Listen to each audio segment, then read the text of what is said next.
Matthew Hurtt is going to join us. We're going to be talking about the big attorney general debate that happened in Virginia and other news headlines. Jonathan Fahey is going to be joining us at 7:38 about just how much trouble is Letitia James in, also John Bolton. And my own personal favorite today, we've got Jonathan Cain from Journey. He's going to be joining us at 8:05. He's got a new song that is dedicated to and a tribute to the memory of Charlie Kirk. I'm really looking forward to that interview. Coming up at 8:06 on Nashville's Morning News on Super Talk 99.7 WTN. The president now, Venezuela's in the news, and so let's get into this. The president, he says he's trying to protect America, and the question is he about to go into Venezuela? The president has said that he has given the CIA permission for covert operations inside Venezuela. I'm just going to word vomit a whole bunch of stuff here. But is it really covert? We talked about this yesterday. Is it really covert if he is admitting openly that we are going to be going into Venezuela's CIA permission for covert operations inside Venezuela? I think that was a message to Venezuelan President Nicolas Maduro. I think that's part of what that was is, you know what? There's some mind games that are being played right now with President Trump as he is looking to live rent-free in President Maduro's head. That's number one. Not so covert is all of the naval resources that are now patrolling the Caribbean. I think Joan had some of the list here, right? B-52 bombers, naval ships, helicopters, search and rescue teams, F-35 fighter jets, and a whole lot more. We have apparently a $50 million bounty on Maduro's head. Yeah, and that's to bring him up on charges that he's actually allowing Tren de Agua to operate. But to that point, we also had Pete Hegseth revoking security clearances for press members in the Pentagon. So I think this administration understands that we're going to play things very close to the vest when it comes to national security and wartime efforts. And I 100% would back up your claim that, you know what, we're going to play some poker with Maduro and see if we can't get his own people to turn on him. Well, do you know what he did? Yeah, because you've got generals out there in Venezuela that I'd be willing to bet that 50 mil pretty much goes a long way. Buys you some oceanfront property. That's exactly right. Well, Maduro, there's a couple of things going on. Number one is he offered to quit in 3 years. So I think the Trump administration said, no, we want you out now. So, again, there's a lot going on. Maduro also came to the Trump administration and tried to make a bunch of concessions regarding the weaponry that they are buying from Russia. Of course, they sell a lot of oil to China. And so they're trying to work with Maduro is trying to make a friend out of President Trump. And President Trump, he's not buying it. This is what the president had to say yesterday. Venezuelan boats. I want to ask you, why not have the Coast Guard stop them, which it is empowered by law to do? This way you can confirm who's on the boat and ensure that they're doing what you suspect. So the question was, and I guess it's a valid question. So why don't you just stop the boats and arrest the people and confiscate the cocaine that is on the boats? Why do you have to, go scorched earth and kill them? Now, it's a valid question, but I like and I agree with what President Trump has to say. I've been doing that for 30 years, and it has been totally ineffective. They have faster boats. Mm-hmm. Some of these boats are they're world-class speedboats, but they're not faster than missiles. But we've been trying to do that for years, and so much of the drugs, 25-30%, would come in through the seas. Right now we have, I would say, none coming in through the seas. In fact, I don't know about the fishing industry. If you want to go fishing, a lot of people aren't deciding to even go fishing. We've almost totally stopped it by sea. Now we'll stop it by land.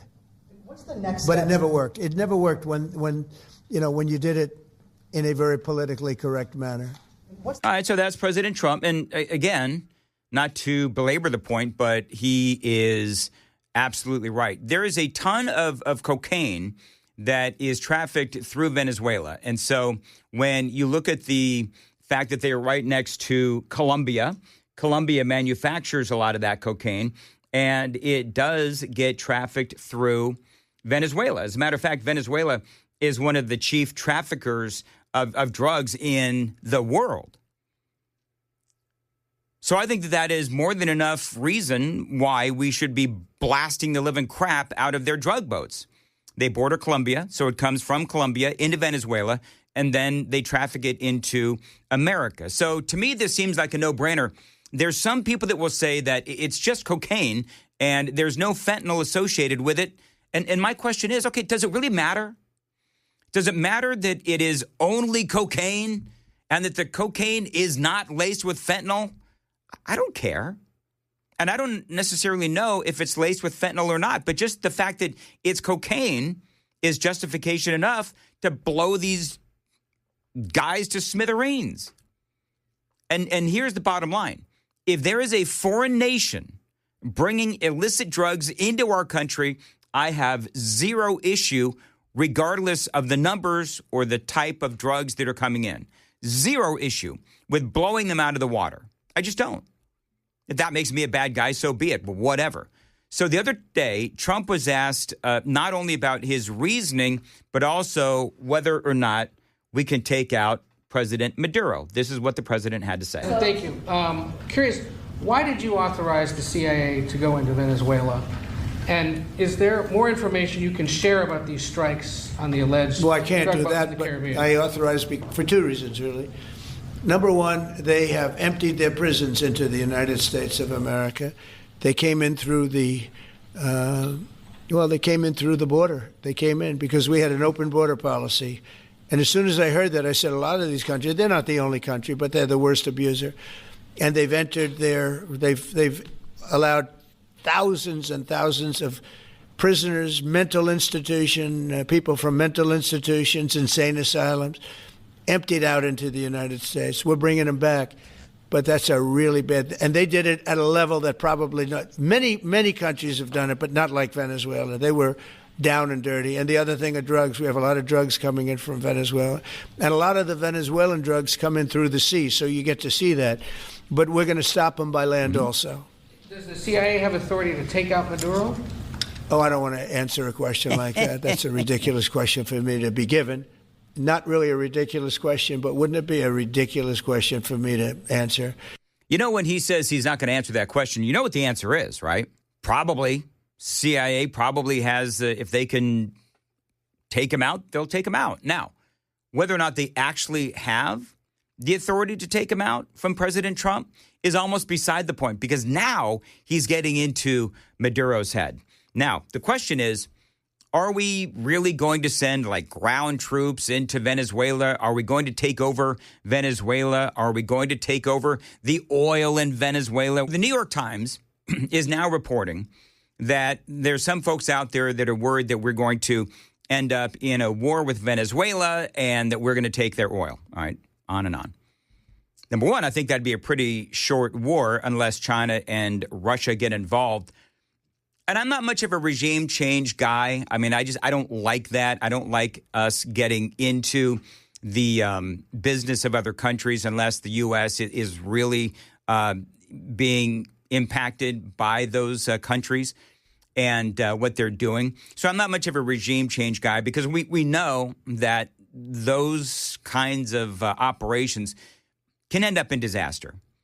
But remember who are the allies of Venezuela, right? Oh, look, it's, wait for it, Russia, China, and Iran, among others.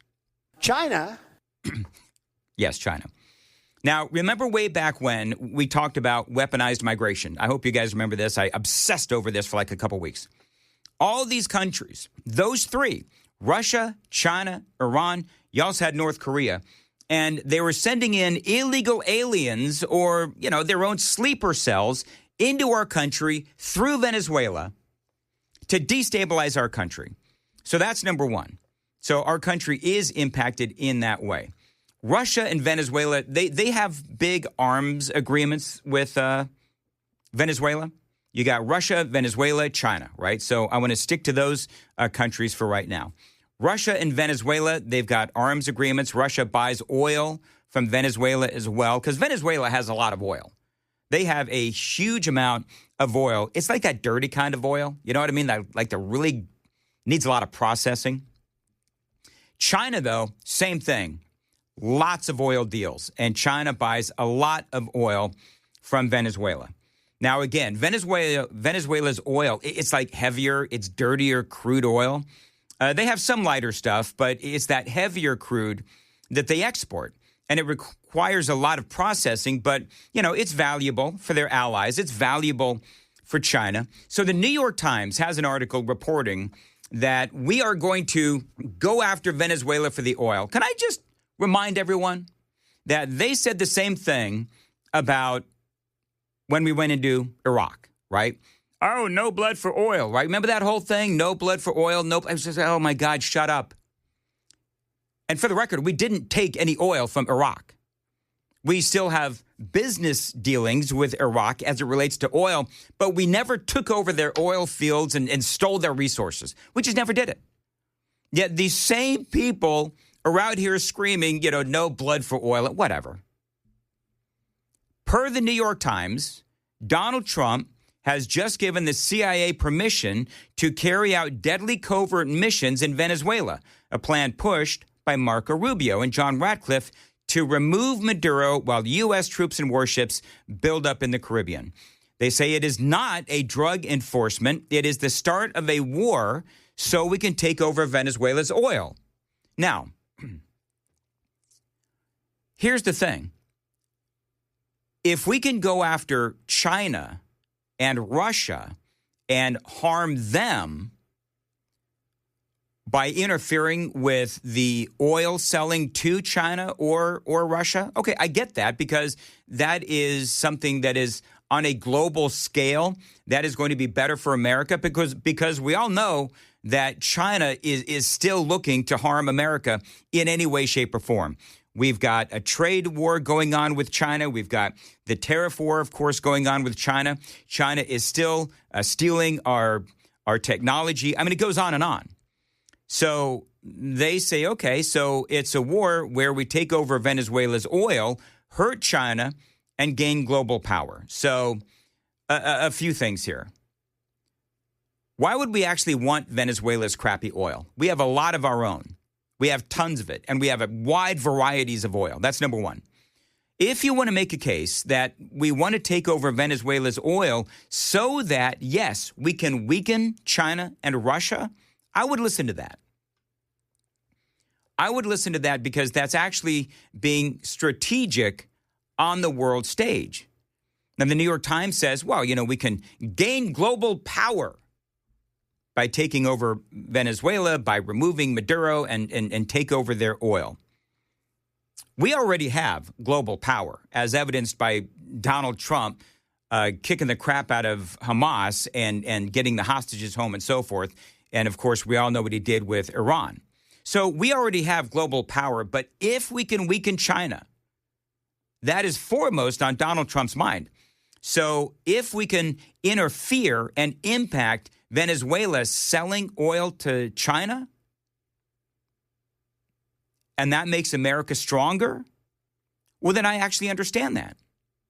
I do get that, because from a strategic standpoint on the world stage, I understand what Donald Trump would be doing if we wanted to interfere with that oil selling between Venezuela and China. Now, we're going to have to see how this whole thing plays out, but ultimately, I don't necessarily believe that it's just about the drugs. I think it is about where we stand on the world stage and our relationships with China, our relationships with Russia as well. And so this is something to watch very, very closely. But again, I do want to remind everyone that we never took over the oil in Iraq.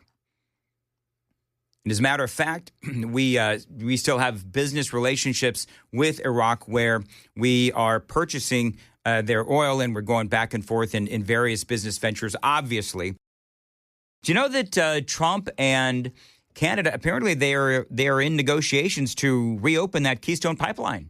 Oh, yes. So, which makes all the sense in the world, because I asked Sam, okay, so is that reopened yet? I mean, Trump has been in office for, 8-9 months now, whatever it's been. And I guess Canada and America, we're going to hopefully reopen that thing. You know, Biden killed 11,000 jobs. Yeah, and so the Financial Times has it yesterday that there's been discussion ongoing from officials on both sides at the prospect of restarting work on the Keystone XL oil pipeline that was scrapped by former President Joe Biden on environmental grounds was on the table and had been discussed in recent meetings. Ottawa was open to, quote, exploring Keystone if the U.S. wanted to. And Canada's Energy Minister Tom Hodgson tells the Financial Times that. So I love that. That'd be jobs. Yep. There'd be lower gas prices, and that would be business with Canada. It would also be lower emissions because, and I explained this at the time, you know, right now, if we're getting oil from Canada, they've got to send it by train, by semi, whatever it is. And so you got all these, you know, big vehicles or trains or whatever, you know, sending all that crap into the air.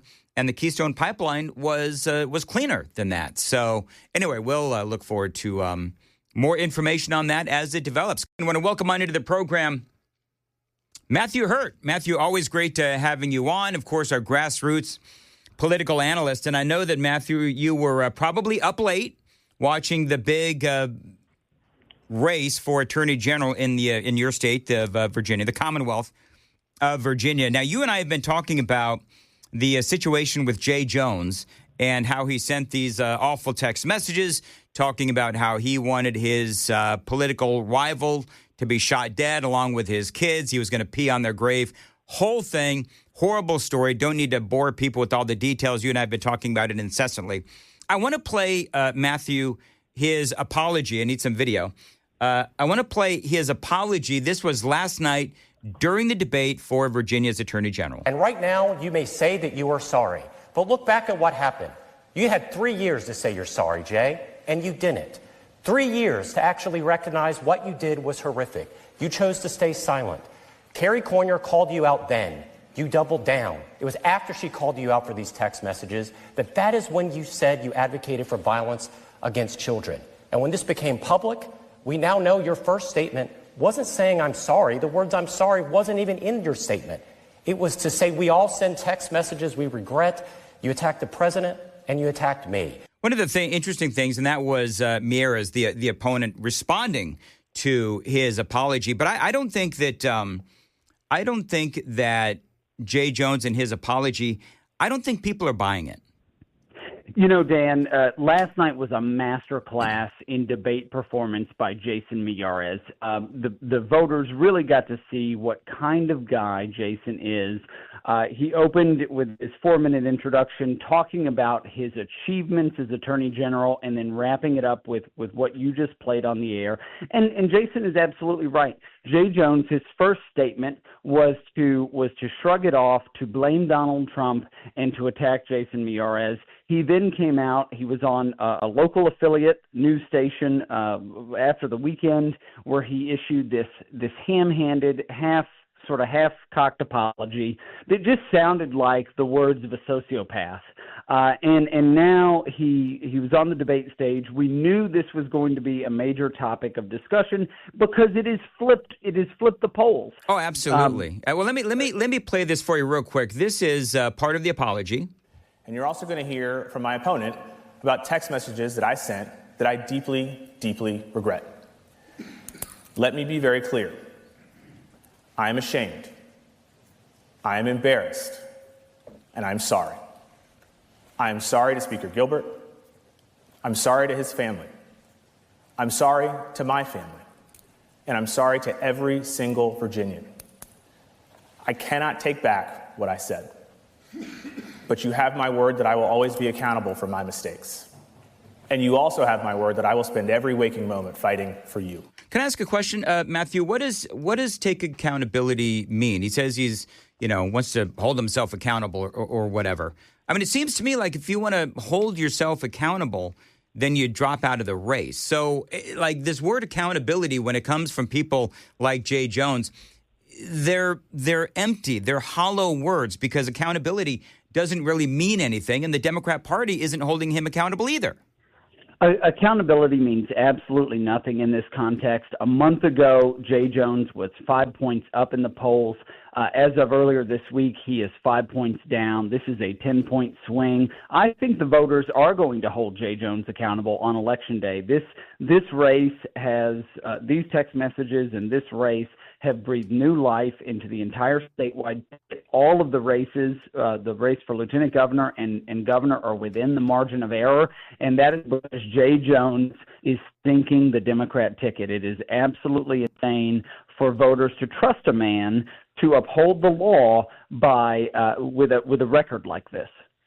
You know, it is interesting, too, because you're right about Jason Miyares and masterclass in how to respond to something like this. And in watching part of the debate and listening to some of this, I think that on the one hand, you run the risk if you're a Jason Miyares, and I hope I'm saying his name correctly, but if you're Miyares, then you run the risk of becoming sort of so over the top on protesting this apology or non-apology that people are like, okay, enough. You know what I mean? Now you're the bully.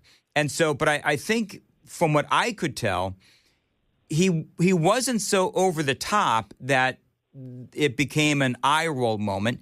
He was tough. He tried to hold him accountable without being over the top. You know, Dan, you're absolutely right. A lot of voters still don't know about the text message scandal, but Jason Miyares spent a significant amount of the 90-minute debate talking about his record. He provided one of the largest civil rights settlements in Virginia on a discrimination policy against black Virginians and a housing issue. It was the largest civil rights settlement in Virginia history. He has fought and reduced the amount of fentanyl deaths from drug traffickers. He has fought big businesses that have enacted unscrupulous business policies against Virginians. And Jason spent most of the 90 minutes of the debate talking about his record as Attorney General.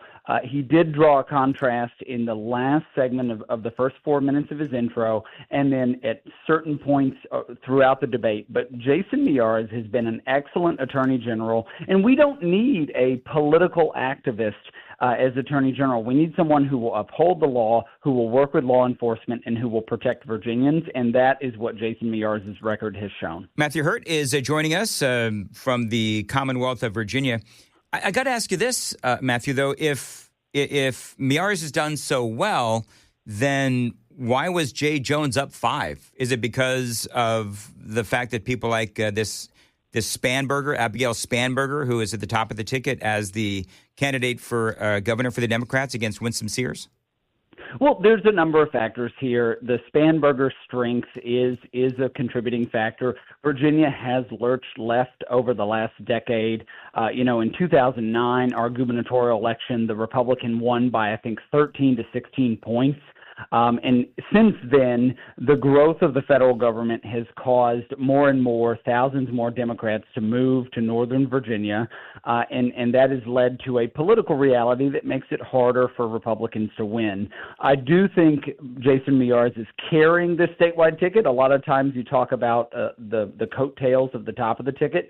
I don't think Winsome has those coattails. I think that Miyares, in his record and in this scandal and talking about it, has the coattails to drag the rest of the ticket across the finish line. So what has been Winsome Sears? I mean, this was last night, the debate, and I want to know what Spanberger's reaction was to the debate, because anywhere online, and you are seeing Jay Jones getting absolutely crucified. And so I don't think anybody is really buying the apology unless you are a Democrat. And so I guess my question is, has there been any reaction from Spanberger? And I'm assuming there was a reaction from Winsome Sears. Well, Abigail Spanberger hasn't tweeted in 14 hours, so she hasn't said anything at all. And I believe Winsome Sears is just letting, Jason has done such a good job in communicating on behalf of his candidacy and his race that Winsome is focused on hers, although she did 10 hours ago tweet part of the debate from Jason, making a good statement there. I think it behooves Abigail Spanberger to ignore Jay Jones and it benefits Winsome Sears to continue to educate voters about Jay Jones' text messages and about his record, and that's what she did right after the debate. Do you know what's amazing? And I did talk about this yesterday, and I'm not going to dwell on the whole Young Republicans thing today, but what I thought was amazing was talk about a lack of self-awareness. Abigail Spanberger posting, basically challenging Winsome Sears to denounce the Young Republicans in those text messages. And so Winsome Sears, I mean, it was classic. She says, oh, that's easy. I denounced them. Now, what about you, Abigail? And as far as I know, there's nothing but silence. Yeah, absolutely. The Democrats, the state party, the Democrat state party attempted to pressure Winsome to denounce the Young Republican chat group. She did that. There were no Virginia Young Republicans involved. In fact, the only Virginia Young Republican who is involved in this story is on the national executive board, and he quickly denounced them. It's a silly distraction because the Democrats refused to denounce a gentleman who is on the ballot representing their principles and their values, who said it was okay not only to kill a political opponent, but to have that political opponent's wife watch their children die in her arms, and that police should die. So this is, this apples to oranges comparison is outrageous. Winsome did the right thing, and the Democrats refused to be held accountable on Jay Jones' comments and record. See, I mean, I love that you used the phrase apples to oranges, because you're right. I mean, first of all, people are calling these Young Republicans kids. They're not. They're adults. But the point is that this has happened with the Young Republicans. This happened. Okay, fine. But when you look at what the Democrats are guilty of, which is, number one, celebrating the death of Charlie Kirk, number two, not denouncing, by and large, the attempted assassinations of Donald Trump, number three, basically, I should read you one of the text messages that I just got a few minutes ago. I was sharing them with Sam. Maybe I will. But, the Democrats and their just vile, nasty rhetoric and threats, you're right. It is apples to oranges. And I think that is why we had a poll on CNN earlier this week from Harry Enton that said that the Democrats' chances of taking over the House of Representatives in the midterm elections, they've gone down by like 30% over the last several months.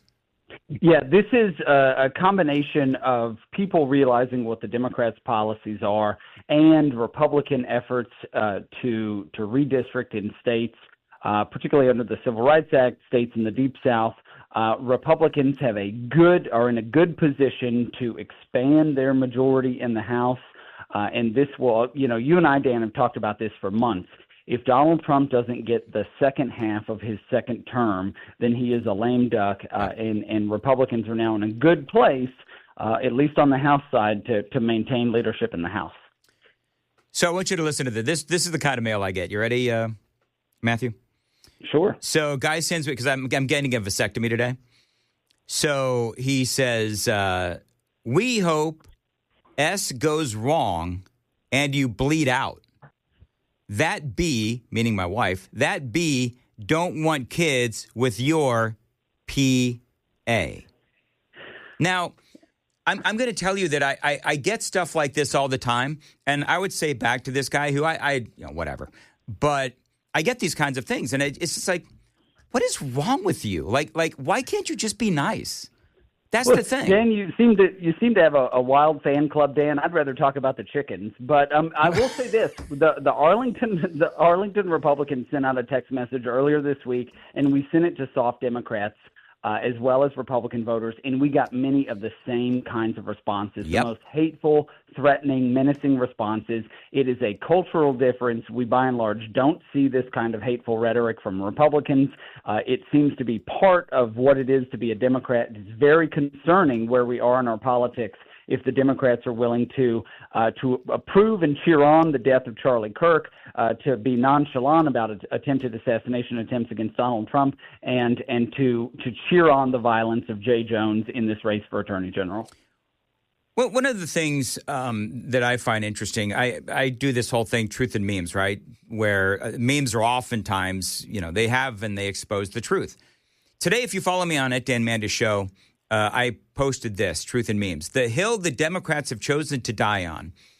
At the very top of this hill is defending illegal immigration, DEI, critical race theory, but then on down, defunding the police, no voter ID to vote, transgender children, abolishing ICE, and on it goes. I mean, I can't think of a single thing that the Democrats would win on, generally speaking, in a general election on all of these, because all of these are proven losers. I mean, I don't know. To me, I do know that inflation is still up and there's still things that are expensive.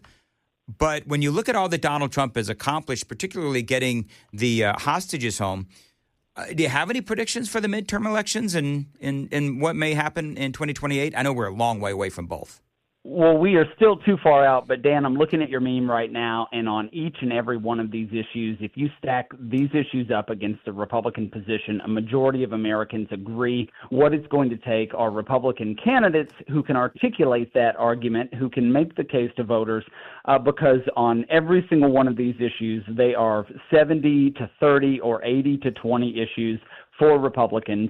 Those candidates have to make the case. And if they do it, Republicans will expand their majority in the House, and we will continue to see Washington enact the Trump agenda. Got any opinion? Just real quick, I've got like 45 seconds left.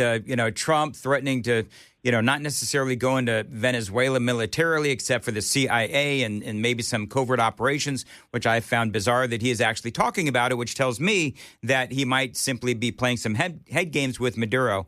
Got any thoughts on that? Some of it may be head games. We do have in the Constitution the authority of letters of marque and reprisal to go against non-state actors. Missiling a boat, attacking a boat of drug dealers is an acceptable thing. I do think that we have a drug problem. Those drugs are coming from certain nations in Central and South America, and it is the president's prerogative in the broad scope of immigration and secured borders to address this issue. All right. Matthew, how can people follow you on X? I'm on X at Matthew Hurtt, MattheWHurtt.